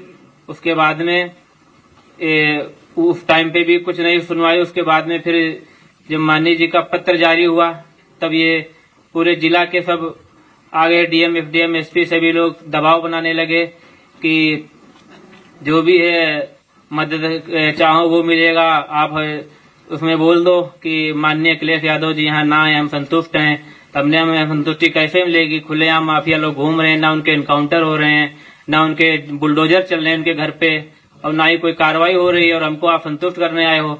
10 सालों से ऐसे ही आप लोग करते आ रहे हो, हमेशा दबाव बनाते रहे हमारे परिवार पे। आखिरी हमारी बहन को मरवा दिया, हमारे घर वालों को मरवाने के विचार हैं। तो हमारी तो मांग यही है कि अगर हमारे साथ न्याय कर रहे हो तो इनके एनकाउंटर करो सभी के और इनकी जमीनों पे बुलडोजर चलाओ। और आप लोग है जो खरीदना चाहते हो तो हम खरीदने में तो है नहीं, चाहे हमारे पूरे परिवार को मार दो, हम कोई दिक्कत नहीं है। मगर हम जब तक लड़ाई लड़ते रहेंगे, जब तक हमको न्याय नहीं मिलेगा, और न्याय हमको ये नहीं मिल रहा है। कोई भी भारतीय जनता पार्टी का आदमी हमारे यहाँ नहीं आया कि कोई ये कहता कि हम तुम्हारे साथ अन्याय नहीं होने देंगे, न्याय की मांग करेंगे, मगर हमारे साथ कोई नहीं खड़ा हुआ। खड़े हुए तो माननीय राष्ट्रीय अध्यक्ष जी हमारे यहाँ अखिलेश यादव जी गए, जब से हमको कुछ सुनवाई हुई है, कुछ कानून थोड़ा बहुत मदद करने में लगी है। मगर फिर भी अभी भी ये 3 जो शिवा ठाकुर और अश्विनी ठाकुर हैं और मानेंद्र सिंह, इनकी पूरी बचत कर रहे हैं। ये लोग ना इनके ऊपर कोई कार्रवाई कर रहे हैं, ना कोई इनका जेल भेज रहे हैं, और ये खुलेआम इन लोगों ने मर्डर की धमकी दी है। हमारे यहाँ जो भी मिलने गए, हमारे दुख में शामिल होने गए, उनको भी मर्डर की धमकी की, दूसरी हत्या तुम्हारी होगी, यहाँ कोई गली के अंदर आओगे। तो इससे ज्यादा हमारे ऊपर अत्याचार क्या होंगे? हमारी कोई मदद नहीं हो रही सरकार में। हम चाहते हैं कि हमको न्याय मिले, और न्याय हमारा यही है कि इन अपराधियों को जेल के अंदर हो या इनके एनकाउंटर हो, इनके घरों पे बुलडोजर चले, और हमारा कोई सुनवाई नहीं हो रहा है। कुछ भी सुनवाई नहीं कर रही है। विवेचना अधिकारी तक वो भी नहीं सुनवाई कर रहे हैं। हम उनसे कह रहे हैं कि इनको आप जो भी है इनकी सजा, ये इन लोगों ने इनके माध्यम से इन लोगों ने संरक्षण दिया, इन्होंने ताकत बनाई माफियाओं की, ये खुलेआम गुंडा माफिया हैं, इनके ऊपर कार्रवाई करो, मगर ये कोई कार्रवाई नहीं कर रहे हैं। तो मैं यही चाहता हूं माननीय जी से कि हमको न्याय मिले और इन अपराधियों को, जो माफिया हैं तीनों, शिवा, अश्विनी और मानेंद्र सिंह, इनको जो उचित सजा हो वो सजा दी जाए। मैं यही चाहता हूं माननीय जी से। चलिए, बहुत धन्यवाद। ये बहादुर नौजवान इसलिए है कि डीएम, एसपी और सभी प्रशासन के लोग इस पर दबाव बनाते रहे और यहां तक दबाव बनाया कि सब आपकी मांग मान लेंगे, लाभ भी देंगे, सरकारी मदद भी कराएंगे, लेकिन ये परिवार बहादुर निकला और उनके सामने नहीं झुका। मैं परिवार से मिला था। मैं आप सबको और इस परिवार के सभी लोगों को मैं भरोसा दिलाता हूं कि समाजवादी पार्टी आपको न्याय दिलाने के लिए लगातार लड़ती रहेगी और आपके साथ खड़ी दिखाई देगी। और जब कभी समाजवादी सरकार बनेगी, जो डीएम, एसपी ने आपको आश्वासन दिया है कि आपके परिवार की ये मदद होगी, ये मदद की जाएगी, ये सरकारी सुविधाएं दी जाएंगी, उससे ज्यादा सुविधाएं और मदद करने का काम हम लोग करेंगे। राम आरसी विश्वकर्मा जी बैठे हैं, इन्होंने वो सब कुछ देखा है और फेस किया है और पत्थर तक इनके सर पे लगे आकर के। लेकिन एक लाइटर नोट में मैं ये कह सकता हूं कि जब कभी राम आरसी विश्वकर्मा जी आंदोलन में कूद पड़ते हैं, उसी समय सरकार बन जाती है। ये पहले भी इसी तरह हुआ था, अगर आपको याद हो तो। हालांकि बेटी के साथ बड़ा अन्याय हुआ। 2020 में जो हुआ था हाथरस की बेटी के साथ, उसी तरह की घटना गाजीपुर में हुई है एक विश्वकर्मा बेटी के साथ। और वही घटना हुई है एक बहन कुशवा जो हरदोई की है, उसके साथ। और आंकड़े ये बताते हैं कि सबसे ज्यादा असुरक्षित महिलाएं, बेटियां, बच्चियां अगर कहीं हैं तो भारतीय जनता पार्टी की सरकार, उत्तर प्रदेश की सरकार में। ये जितने भी इनकाउंटर, फेक इनकाउंटर, इस तरह की घटना हो रही हैं, ये केवल अपनी कमियां छिपाने के लिए हो रही हैं, दबाव बनाने के लिए हो रही हैं, साइकोलॉजिकल प्रेशर, डर पैदा करने के लिए कर रहे हैं।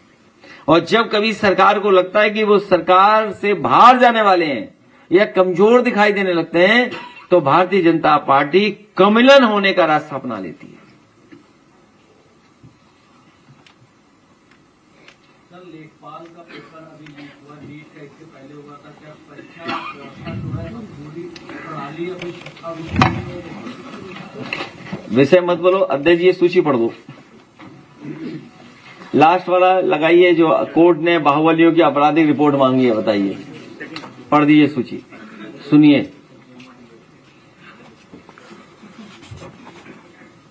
सूची लगा लो।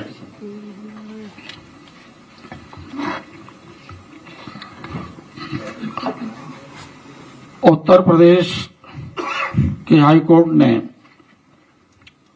इन बाहुबलियों की आपराधिक रिपोर्ट मांगी है। श्री रघुराज प्रताप सिंह,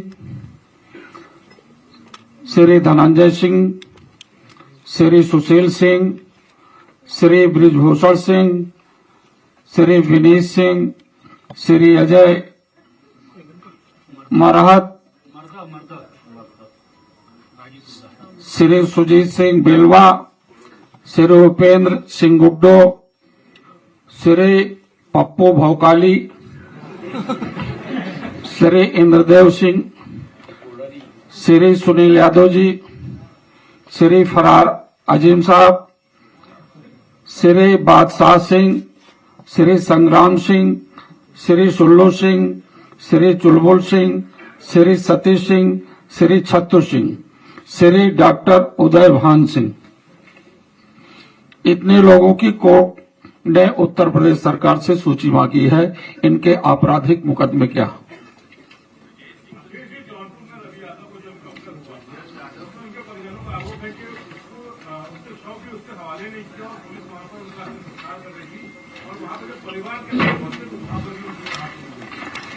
दो 2020 में जो हुआ हाथरस की बेटी के साथ, वही रवि के परिवार को फेस करना पड़ा है। इस सरकार में कुछ बदला नहीं है।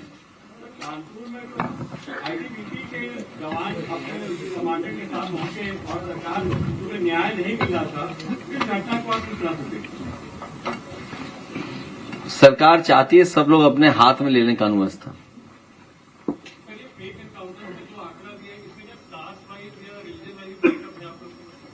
नहीं, जितना हम कर सकते थे करें। अब आखिरी पेज भी देख लो अपना, वो लगा दो आखिरी वाला जरा, अपना भी तो देख लो। ये सब काम हम ही करेंगे, आप भी तो करो। हम लोगों ने याद है बदायूं की बेटी के साथ जो हुआ था, कितना बदनाम किया था आप लोगों ने। अगर कोई समाजवादी सरकार में कोई सामान्य घटना भी हो जाए तो आप लोग कितना अपमान करने के लिए निकल पड़ते हो, हैं? नहीं हो, कितना अपमान करने निकल पड़ते थे। और आज भी गाजीपुर की सच्चाई नहीं बोल पा रहे। वो प्रधान बैठा लड़का अनिल और ये रामाशय विश्वकर्मा जी, और सब जानते हैं सच्चाई क्या है, किसने कराया, थाना इंचार्ज किसकी जेब में था। बताओ, जब बीजेपी के नेताओं की जेब में ऐसा होगा तो क्या उम्मीद करोगे आप न्याय मिलेगा आपको? जांच को रोक रहे हैं, आगे नहीं बढ़ने दे रहे हैं, और लोग हैं उसमें, बहुत लोग शामिल हैं। और बेटी के साथ जो घटना हुई है, जो साथी पूछ रहे हैं कि परिवार को मिलने नहीं दिया, दाह संस्कार कर दिया। एक गरीब परिवार क्या जाने, यहां भी विश्वकर्मा बेटी का दाह संस्कार कर दिया। और जो आरोप लग रहे थे उसके लिए कुछ तो सरकार को सोचना चाहिए था। सरकार के अधिकारियों की जिम्मेदारी बनती थी कि अगर परिवार कोई आरोप लगा रहा है कि इसके साथ ये घटना घटी है, तो क्या बिसरा वगैरह जो मेडिकल प्रोसेस है वो क्या अपनाई गई थी, क्या प्रोसीजर अपनाया गया उसका?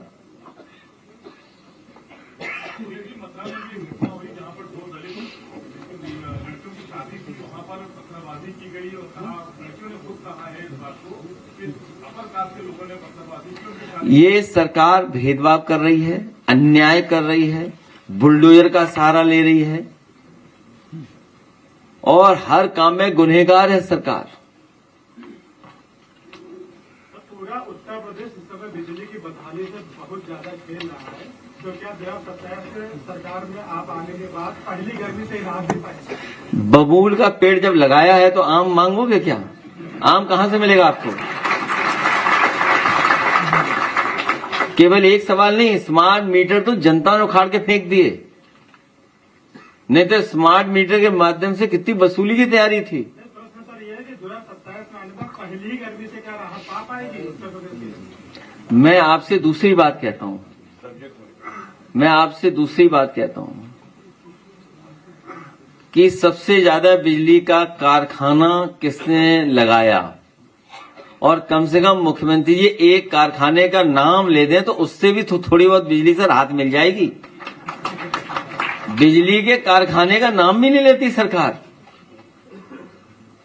और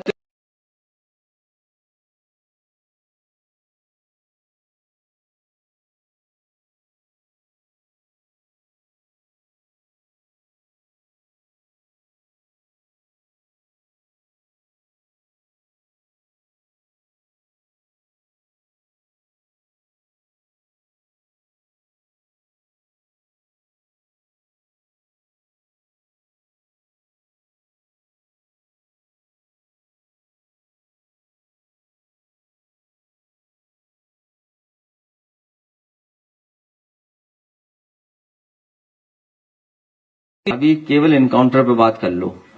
न तुमने कोई देश देखा है, न हमने कोई देश देखा है, इसलिए शांत रहो।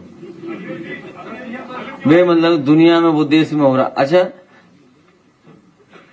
बीजेपी के लोग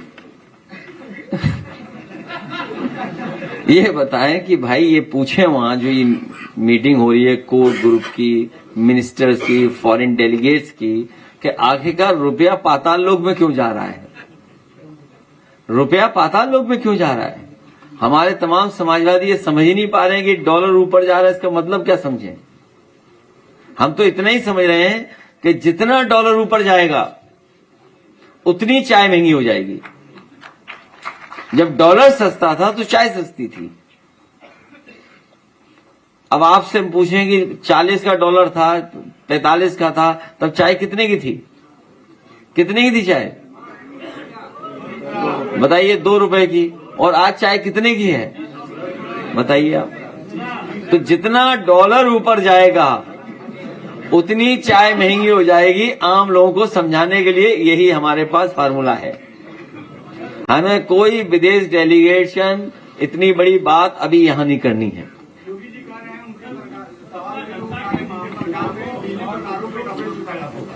कौन से तार पे? अभी कल की खबर मैंने अखबार में पढ़ी है, हो सकता सही हो गलत हो। गर्मी का मौसम आ गया, बनारस में 120 किलो वनस्पति पकड़ी गई है ठंडाई के लिए। 120 किलो वनस्पति। केवल मुख्यमंत्री जी बिजली के कारखाने का नाम ले दें तो तुम्हें भी राहत मिल जाएगी थोड़ी।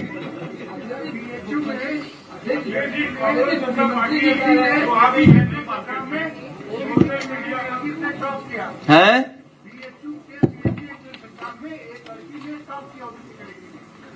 जनरल कैटेगरी दिखाकर उसको डीएवी कॉलेज में बोल रहे कि तुम पीएचडी करो और उसको बीएचयू मेन कैंपस में एडमिशन नहीं किया जा रहा है। वो ओबीसी आयोग पहुंची है, ओबीसी आयोग ने जवाब मांगा है। हालांकि मुझे जो जानकारी मिली है, इस तरह की जानकारी कभी किसी ने मुझे और पहले बताई थी कि कोई पिछले वर्ग का टॉप कर गया था। ये तो अभी बात नहीं, पुरानी एक और बात है, बीएचयू की बात बता रहा हूं मैं। किसी जमाने में कोई बीएचयू में टॉप किया था पीडीए समाज से, लेकिन उसको पीडीए समाज का स्वीकार नहीं किया गया था।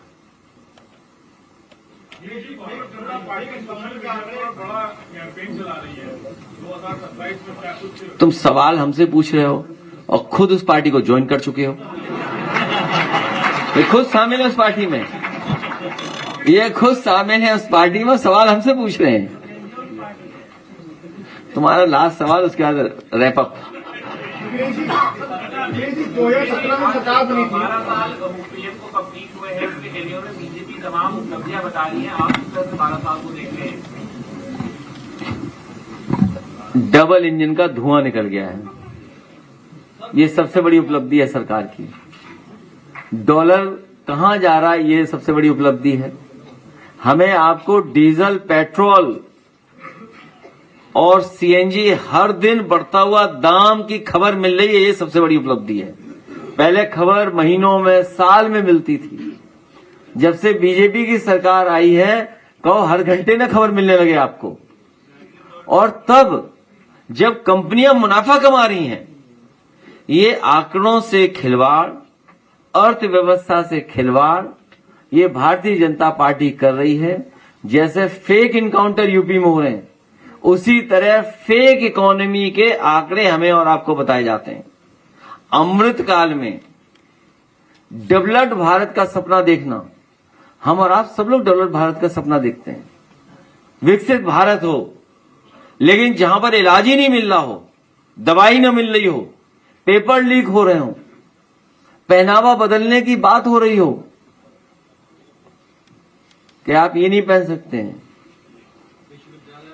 डेयरी कॉलेज में आओगे तो आपको ये ड्रेस पहन के आनी पड़ेगी। कौन सी? अगर कहीं मुख्यमंत्री जी ने फैसला लिया फाइल पे, अभी तो गवर्नर साहब का फैसला है, मान लीजिए सरकार ने फैसला लिया तो वो कहेंगे हमारी जैसी ड्रेस पहनो सब, तो हम लोग भी पहनेंगे सब, उसमें क्या है। 2017 में सरकार बनी थी, पहला जो फेक इनकाउंटर हुआ था नोएडा में जितेंद्र यादव जो ट्रेनिंग थे, आज तक उनको इंसाफ नहीं मिला है। एक अच्छा खासा सही जो एक परिवार के कमाने का जरिया था, अभी भी वो उठ नहीं पाते हैं। महीने का खर्चा 30 से 40 हजार आता है, पूरी बॉडी उनकी पैरालाइज हो गई है। और जो इंस्पेक्टर था वो जेल गया, फिर छूट के आके नौकरी कर रहा है। वो जिम ट्रेनर का पहला फेक इनकाउंटर किया था बीजेपी की सरकार में नोएडा में। उस समय भी कानूनी मदद या अन्य मदद उस परिवार की समाजवादी पार्टी ने की थी। भविष्य में समाजवादी सरकार बनने पर न्याय के साथ साथ उस परिवार की आर्थिक मदद करने का काम समाजवादी लोग करेंगे। हमारे सामने है, जब आपकी सरकार आएगी तो कितना कराएंगे, तो जो उसी पुलिसकर्मी उन पर कार्रवाई होगी। आपको मैंने अपनी शुरुआती उसमें जो नोट दिया था उसमें ही मैंने ये कहा था, एक जौनपुर की घटना बताई थी मैंने पुजारी यादव का, जिसमें फेक इनकाउंटर या गलत इनकाउंटर हुआ था, उसमें जांच हुई, उसके परिवार की मदद की, बड़े पैमाने पे पुलिस के लोग जेल गए थे, अभी भी जेल में हैं। वो पुलिस के लोग सुप्रीम कोर्ट तक भागे, हम लोगों ने सुप्रीम कोर्ट तक उनकी मदद की और उसका परिणाम ये हो आज भी जेल में है वो। और दूसरा मैंने कासगंज की घटना बताई आपको, उस महिला, उस बहन, उस बेटी की बहादुरी को हम बधाई देते हैं कि जो पुलिस के सामने झुकी नहीं, उसका पति झुका नहीं, जिस पुलिस ने उसके साथ गलत काम किया, आज बच्चा है उसके पास, लेकिन वो घबराई नहीं, न समाज से न किसी और से, उसके बावजूद भी उनसे लड़ रही है। वो सरकार बनेगी, हम लोग न्याय दिलाएंगे, आज भी न्याय की लड़ाई लड़ रहे हैं हम लोग। 2017 से लेकर के अभी तक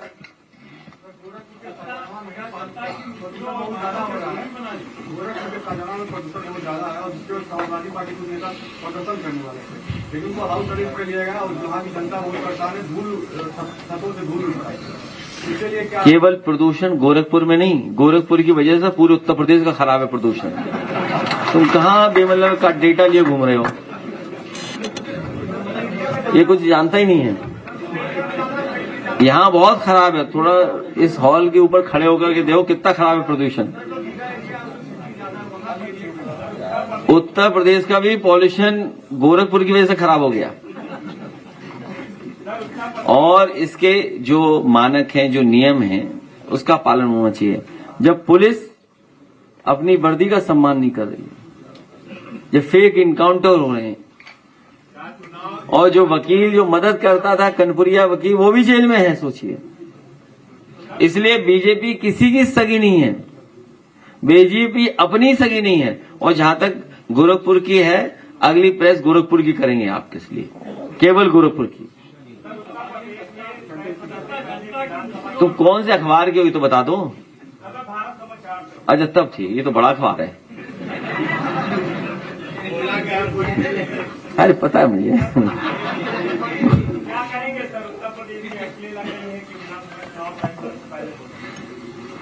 पीडीए फेक इनकाउंटर पे आप करिए और इनको भी दिखाओ जरा, चैनल वाला आ गया, कभी बहस की आपने फेक इनकाउंटर पे? यहाँ बातें कर रहे बड़ी बड़ी, आप फेक इनकाउंटर पे कब चलाओगे 1 घंटे का कार्यक्रम? बताओ कब चलेगा? 1 घंटा बताओ कब चलेगा? नहीं भेजो नहीं, कब चलाओगे बताओ तुम। अच्छा जल्दी चलेगा, चलो।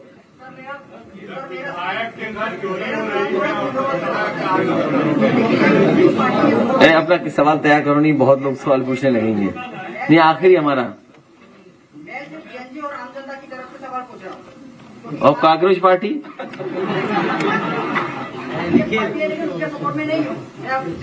अच्छा ठीक। क्योंकि आज की जनरेशन सिर्फ स्पीचेस नहीं, रिजल्ट कंप्लेंट करती है। मेरा सवाल ये है, अगर यूपी इतना तेजी से डेवलप हो रहा है तो फिर बाहर के देशों जैसी पब्लिक ट्रांसपोर्ट और क्लीन सिटीज अभी तक क्यों नहीं दिखते? तो हमसे क्यों पूछ रहे हो?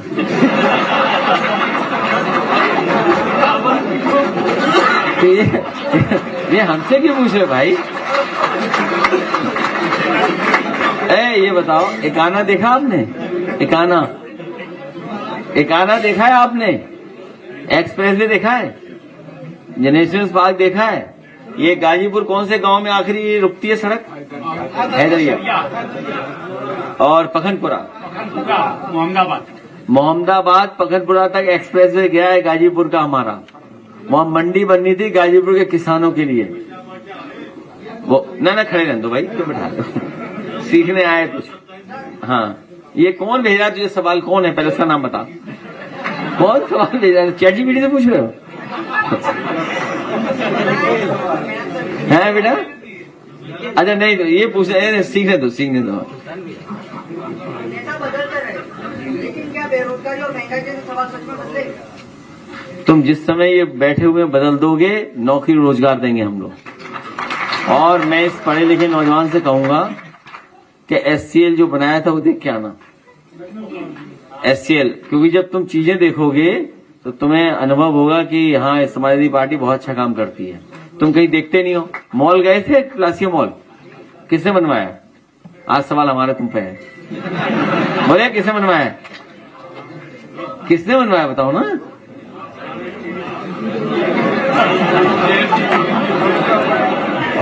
ये जो प्लासियो मॉल घूमने जाते हो, स्टारबक की चाय पिए, कॉफी पिए आपने स्टारबक की?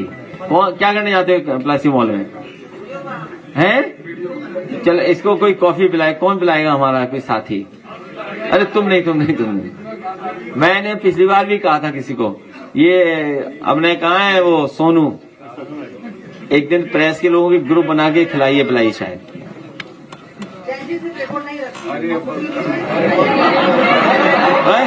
ये कौन पूछ रहा है ये बता भाई तू, हैं? ठीक है, इसको लड्डू दो, वीडियो चलाइए दोनों पुराने वाले। हाँ जय, लास्ट सवाल कहाँ गया हमारा? मेरा यू, हाँ हैं? नहीं, तुम्हारे 2 सवाल की जवाब दी, अब नहीं, अब अगली प्रेस में। ठीक है, अब लड्डू दो इसको।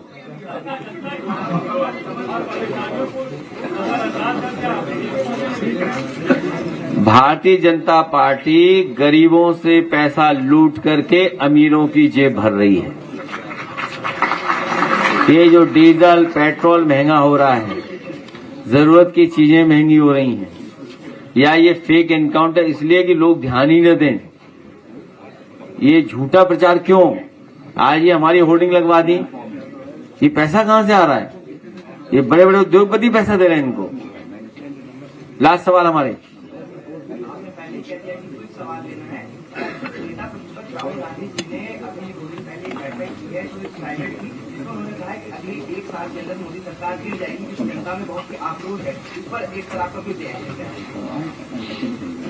कितने दिन में गिर जाएगी? उन्होंने इसलिए ठीक कहा, यूपी में समाजवादी सरकार बनते ही दिल्ली गिर जाएगी।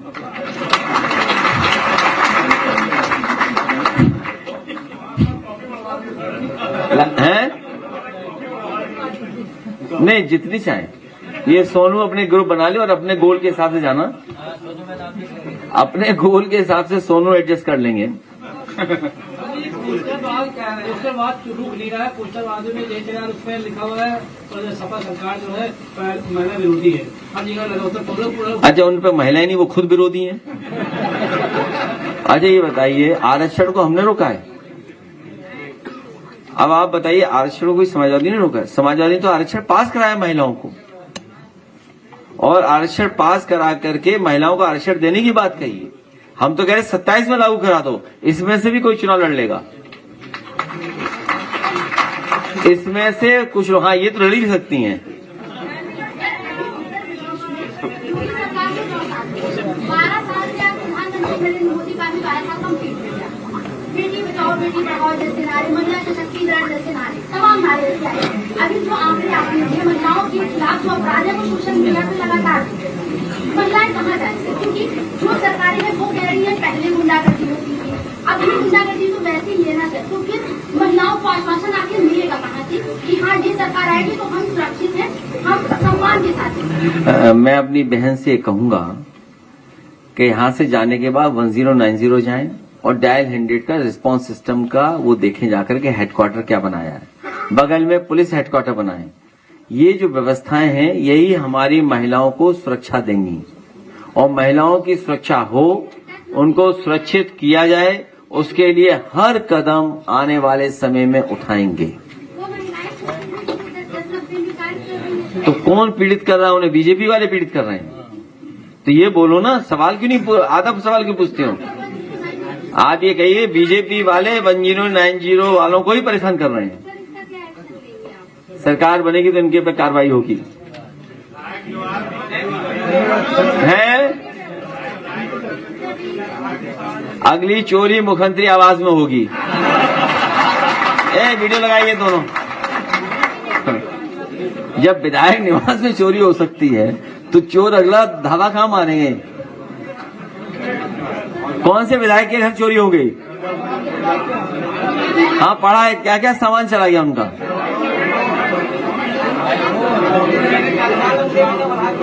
ये इसलिए बढ़ा दिया है कि यूपी के चुनाव की तैयारी कर रही है सरकार। वीडियो दिखाइए वाला, तेज करो आवाज।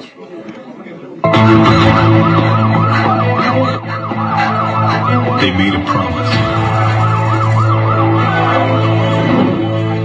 10 years of law and order. So why do people still feel afraid?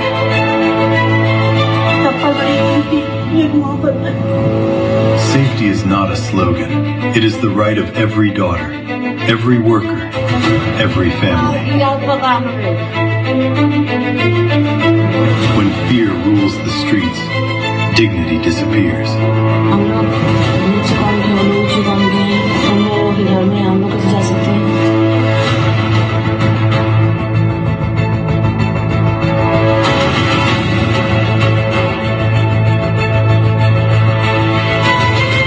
Uttar Pradesh deserves leadership that protects its people. The people are calling again.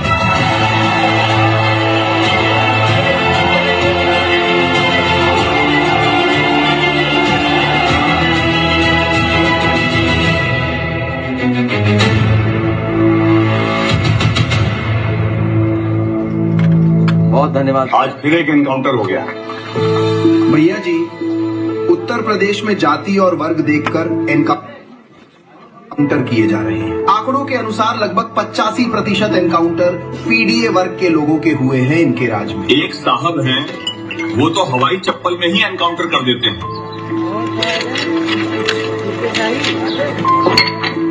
UP में सब उनकी कृपा है।